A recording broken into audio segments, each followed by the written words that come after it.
Well, the Eagles advanced to 4-0 despite a sloppy performance. We'll talk a little more about that game yesterday, in addition to what Nick Sirianni had to say today about the game plan, plus some concerning injury updates. We'll break all of it down right here on the show.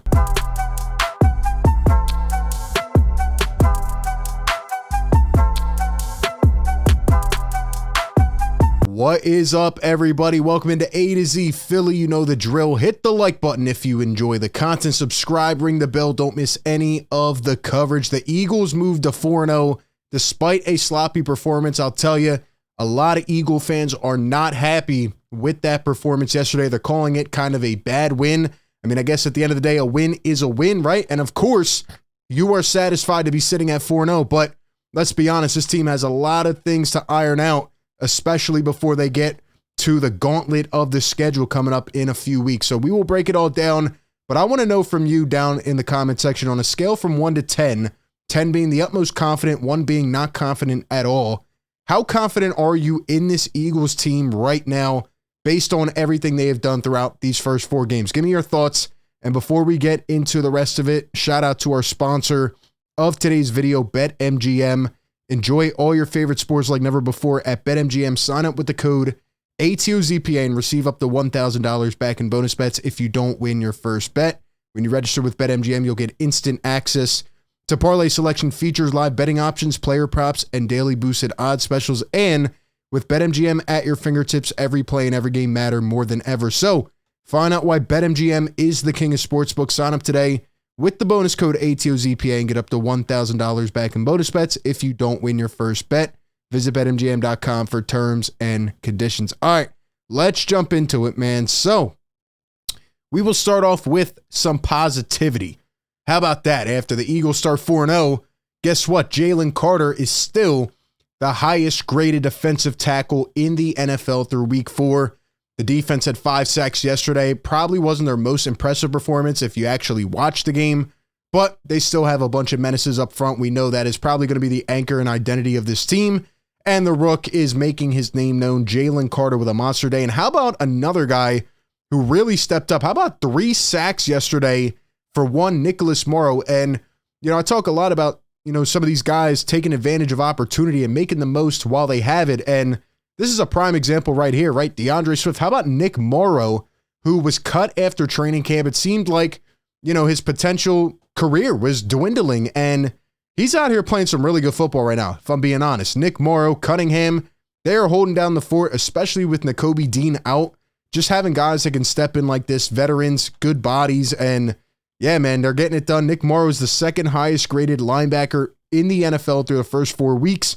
He's at 84.9, which is number 2 behind Roquan Smith. Hey, I mean, that's pretty good for a guy who wasn't even supposed to make the team, right? Some other positive news. A.J. Brown, if you didn't know, is an absolute superstar. A.J. Brown versus Emmanuel Forbes Sunday, right? They keep going back to that quote where Emmanuel Forbes was talking about Devontae Smith and how he wanted to face him in the NFL, etc.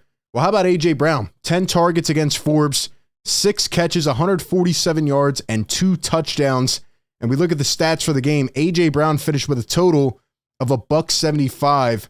His longest was 59 yards. He also had, you know, what should have been the game-winning touchdown if the defense didn't fold in the last minute, 40.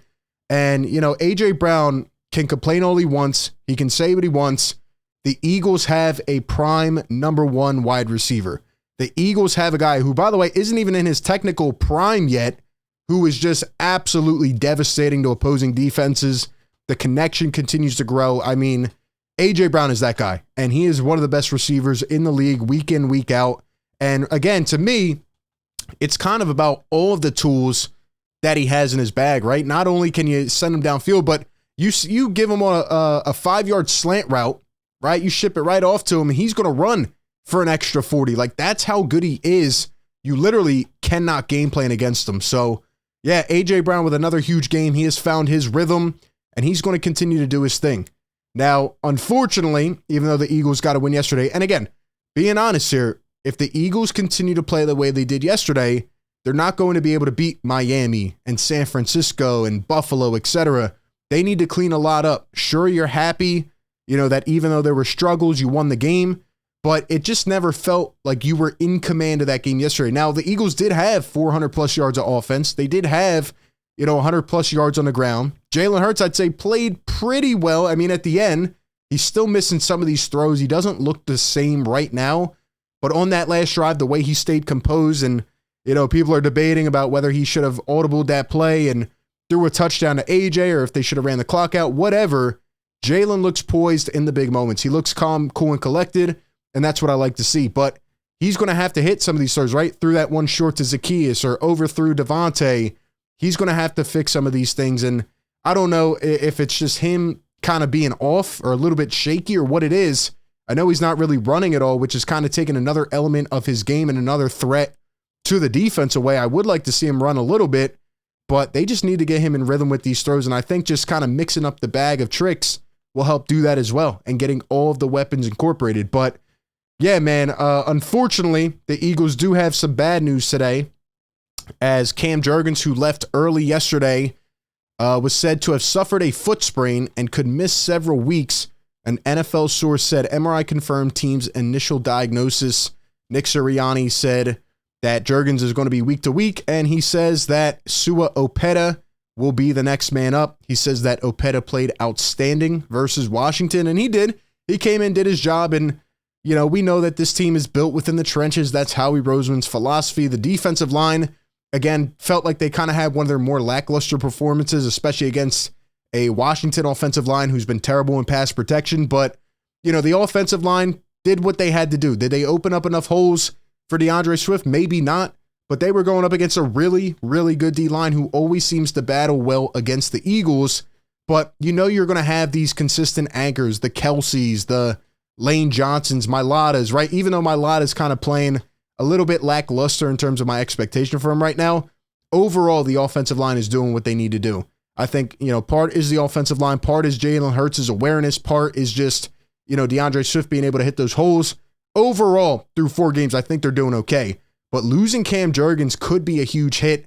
I mean, obviously he's young, but he's still, shaping up to be one of the anchors for a long time on this offensive line, just one of the pillars. And, if he's out a couple weeks, sure, Sua Opeta can step in and be a temporary replacement, but there's a reason he's never won a starting job. And there's a reason, that really his only consistent playing time has been with injury stretches. And, he's just not as consistent. So, hopefully the Eagles can hold up and kind of fill that hole there, but it's going to be interesting to kind of see how it plays out. Also, Britton Covey suffered a head injury late, and he is now in concussion protocol. So Britton Covey finally got going a couple weeks ago. He's been returning punts, just night and day compared to before. So hopefully he is not out too long and he can come back. Nick Sirianni talked about some of the players in the game plan today, and really the main thing that he discussed that's being talked about is Dallas Goedert, right? Because, again, Brian Johnson, Sean Desai, they've done a decent job, but they still have a lot to fix. It's always tough, going to the Super Bowl and having Super Bowl coordinators and then losing those guys for more inexperienced pieces. And, right now, Dallas Goedert, 13 catches on the year in 4 games for 88 yards. And Nick Sirianni says that, quote, "I promise you he's still a part of the plan." You got to get Dallas Goedert involved, man. I keep on saying these little in routes or slants or whatever, shuffle it up against these defenses and, add elements to your offense. You have all these bags of tricks, but you're not diving into them, right? Let Jalen Hurts tuck it a couple times and run, not right up the middle into a beast of a defensive line, but, call a couple QB draws, in the most inopportune times for the defense, right? Get Dallas Goedert going early in games. Give him a couple catches, right? A.J. Brown had the same issue. Now you have him going, and look at how he is playing right now. Devontae Smith, same thing. How about DeAndre Swift out of the backfield? How about, Kenny Gainwell, Boston Scott? Use these guys in different roles and let the Eagles offense be as, experienced and dynamic and really just as creative as they want to be. Because that's what this team was last year. There were obviously a lot of talented weapons on the outside, but it's the way that they were being used that the defense really could not just predict week to week what they were going to do. It was always something different. And then maybe one week you're going to be able to rush for 250 yards. And then, the next week, AJ's going to have a 200-yard game. There's just too much to stop. And I think sometimes Brian Johnson is kind of limiting this offense. Then on the opposite side, like I said, the defense, there was just no excuse for what happened yesterday. I think a big part of the Eagles' mistake yesterday was the inopportune penalties and just the bad timing mistakes and just, lack of situational football and awareness. But that's uncharacteristic of this team. I don't think that will keep up.